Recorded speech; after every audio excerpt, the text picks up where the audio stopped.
नमस्कार, मैं जितेंद्र चतुर्वेदी। 370 को चुनौती देने वाले और उस पर 24 घंटे विमर्श गढ़ने वाले इन दिनों खासा सदमे में है। वैसे तो 5 रोज की बहस हो चुकी है उस सीजीआई की अगुवाई वाली संविधान पीठ के सामने, जो यही देखने के लिए बैठी है कि 5 अगस्त 2019 को जो मोदी सरकार ने फैसला लिया था 370 को हटाने का, वो ठीक है या नहीं।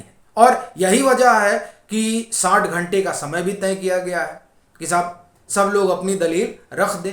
18 वकील जो है वो अपनी बात रखेंगे और उसके बाद में कहीं जाकर सुप्रीम कोर्ट की संविधान पीठ ये तय करेगी कि दरअसल जो कुछ 5 अगस्त 2019 को हुआ वो कितना ठीक रहा।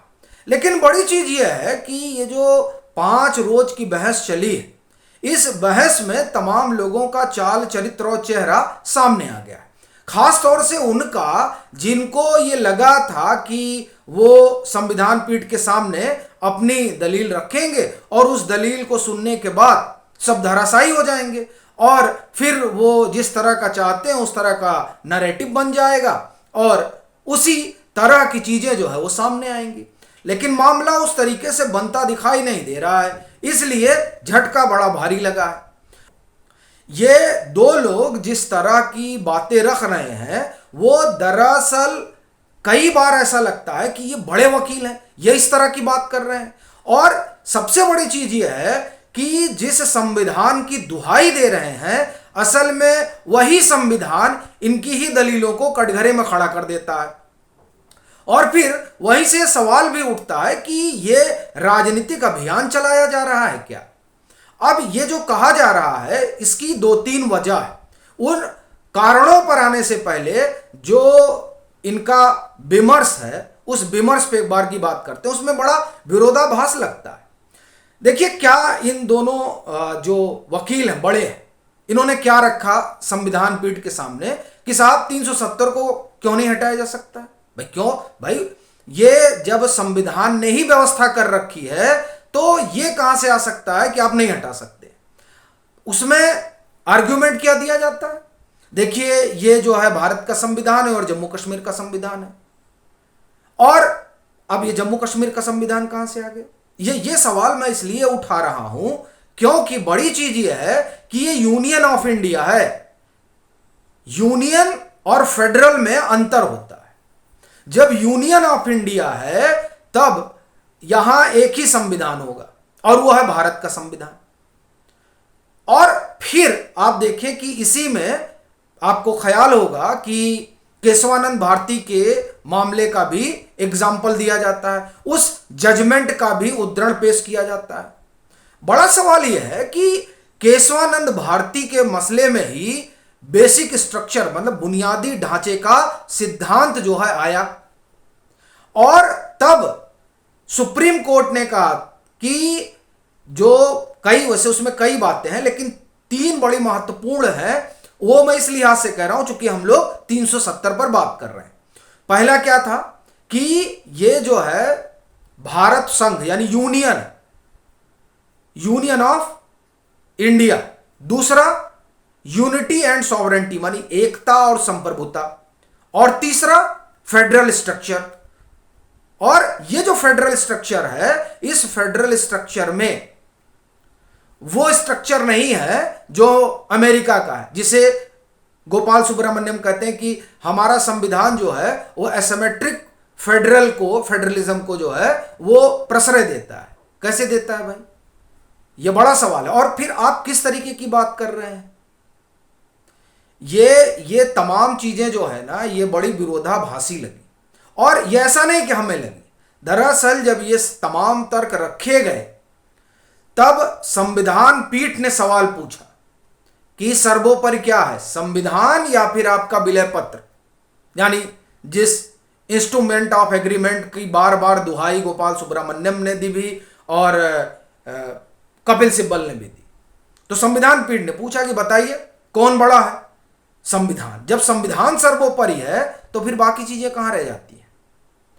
इसी में एक आर्गुमेंट ये भी आया कि जो जम्मू कश्मीर का विलय हुआ है भारत में वो बिना शर्त हुआ है। आप उसमें शर्त मत डालिए। फिर ये हुआ कि साहब 370 आप कैसे हटा सकते हैं? ठीक बात है, 370 कैसे आप हटा देंगे? तो ये जो सॉवरेंटी की बात की जा रही है, ये सॉवरेंटी कहां रहेगी? और आप तो कह रहे हैं, यानी जो आर्गुमेंट दिया गया कि दो संप्रभु, ये संप्रभु का क्या मसला है? संप्रभु एक ही है। दूसरी चीज, जब हिंदुस्तान आजाद हुआ तो अंग्रेजों ने जो व्यवस्था की थी उसमें ठीक है, हरि सिंह के पास अपना आधार था तो क्या करने के लिए चले आए? वो आए इसीलिए क्योंकि वो ये जान रहे थे कि जब तक भारत में विलय नहीं करेंगे तब तक जो पाकिस्तान ने उनकी सीमाओं का अतिक्रमण करके घुस गए हैं जम्मू कश्मीर में, तब तक वहां भारत की सेना नहीं जाती जब तक आप भारत के साथ विलय नहीं करते। क्योंकि जब आप विलय करेंगे तभी तो भारत आपके मामलों में हस्तक्षेप करेगा, यानी तब वो उसका मामला हो जाएगा। जब आप भारत का हिस्सा हो गए तो भारत की सेना गई, तब इसमें बचता कहां कुछ है? तो ये दो संप्रभु कहां हो गए? ये जो आपने विलय किया तो आपने अपनी संप्रभुता जो है वो भारत के हवाले कर दी। उसमें यह नहीं हो सकता है कि आप विलय भी कर लें और आप अनोखे राज्य भी बने रहें। ये दोनों चीजें साथ साथ नहीं चल सकती हैं।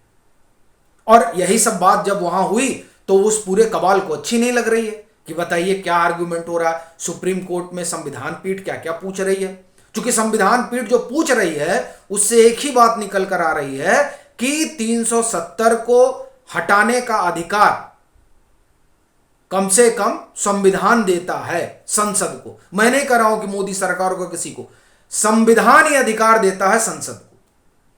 संविधान निर्माताओं ने यह अधिकार संसद को दे रखा है कि आप संविधान में संशोधन कर सकते हैं। और जब आप संविधान में संशोधन कर सकते हैं तो यह मानना बड़ा मुश्किल हो जाता है कि आप 370 में संशोधन नहीं कर सकते। और अगर आप यह सवाल खड़ा करते हैं कि आप 370 में संशोधन नहीं कर सकते हैं तो क्या बेसिक स्ट्रक्चर है और या फिर इसकी अलग कैटेगरी है? अगर अलग कैटेगरी है तो फिर इसे अस्थायी क्यों कहा गया? अगर यह अलग कैटेगरी है तो फिर इसे भाग 21 में क्यों रखा गया? और ये जो तमाम बातें, उसमें सबसे बड़ा मसला यह है कि 1954 के प्रेसिडेंट ऑर्डर में जब जम्मू कश्मीर के, आप जिसे कॉन्स्टिट्यूएंट असेंबली कहते हैं, वो और संविधान, उन्होंने अपवादों सहित भारत के संविधान को अपना लिया, तो ये जम्मू कश्मीर का संविधान फिर रहा कहां? जो है वो सब भारत का संविधान है, कहां से उसमें जम्मू कश्मीर का संविधान ले आया जाता है? ये तमाम सवाल जो है ये उठे संविधान पीठ में, और इन सवालों ने ही उन लोगों को परेशान कर रखा है जिन्होंने ये सोचा था कि 370 के हटाए जाने को जब चुनौती दी जाएगी तो इसके सहारे वो अपनी राजनीतिक पतंग उड़ाएंगे और 2024 का चुनाव लड़ेंगे। लेकिन इन 5 दिनों में तो एक चीज स्पष्ट हो गया है कि दरअसल जो लोग इस तरह का ख्याल पाले हुए थे उनके लिए संकेत ठीक नहीं है। अब देखिए, अभी तो बड़ा आर्ग्यूमेंट होगा, क्योंकि अभी तकरीबन मुझे लग रहा है कि 20-22 या 25 घंटे की बात हुई और 60 घंटे तय हैं, तो अभी भी 30-35 घंटे की बात, और उसमें भी अभी जो सरकार का पक्ष हुआ ना बाकी है। इसलिए मैं कोई ये नहीं कर रहा हूं कि कोई निर्णय हो गया है या इस तरीके की बात होने जा रही है।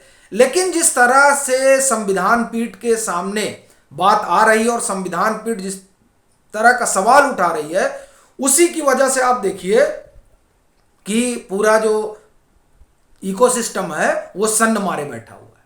क्योंकि वहां सवाल पूछा जा रहा है कि साहब ये जिस आप जम्मू कश्मीर की बात कर रहे हैं वो तो जो पार्लियामेंट की शक्तियां उसे सीमित करता है, और हम कह रहे हैं कि बेसिक स्ट्रक्चर का ढांचा, बेसिक स्ट्रक्चर में सॉवरेंटी आती है।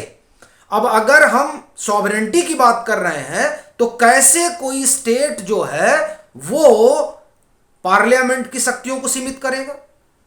ये तो अपने आप में बड़ी चीज हो गई।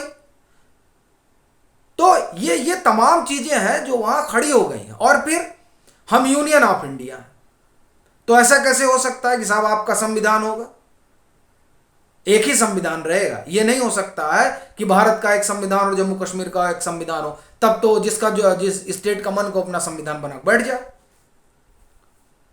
इस तरह की जो तमाम चीजें हैं वो ये बता रही हैं कि ये जो दो दिग्गज वकीलों ने जिस तरह का आर्ग्यूमेंट रखा और जिस संविधान के सहारे आर्ग्यूमेंट रखा, दरअसल उसी संविधान ने उन्हें ये सोचने पर मजबूर कर दिया कि आप अपने तरीके से संविधान की व्याख्या नहीं कर सकते हैं। जब आपका मन कहेगा तब आप केशवानंद भारती का उद्धरण दे देंगे और कह देंगे कि देखिए लेजिस्लेटिव पावर एक हो गई, कॉन्स्टिट्यूशन पावर एक हो गई। तो वही केशवानंद भारती के जजमेंट में यह भी आया है कि यूनियन ऑफ इंडिया है तो सॉवरेन है, यह सब बेसिक स्ट्रक्चर है। तो यही वजह है कि अभी जो बहस हुई है 5 दिनों की, उस बहस ने दरअसल इस पूरे इकोसिस्टम को सन्न कर रखा है। क्योंकि यहां से जो बात निकल रही है वो बात तो किसी भी तरीके से उन लोगों के पक्ष में जाती नहीं दिख रही है जिन लोगों ने 370 के हटाए जाने को चुनौती दी थी।